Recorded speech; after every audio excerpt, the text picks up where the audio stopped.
So those openings will allow patrons to sit in the new facility and watch over inside the Dakota Dome space. All the structural steel we had to add inside that existing Dakota Dome is allowing us to cut those pieces of precast out. We got crews on the outside on swing stages, just suspended scaffolding hanging off of ropes, cutting the fins or the T-stems of that precast in pieces. And they don't take the full piece out of one chunk because it's too heavy for the crane. So what we do is we cut them in half, in pieces, so we can safely remove them and get them to the floor. So every piece is about 7 to 8 feet wide.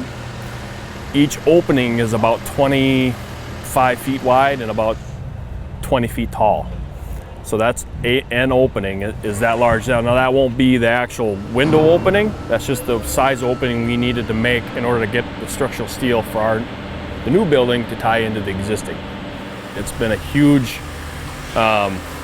scheduling, disruption avoidance, planning effort that we've gone through over the past year. We're able to take that plan and put it into motion, and seeing that first piece come out is kind of the fruits of our labor, right? So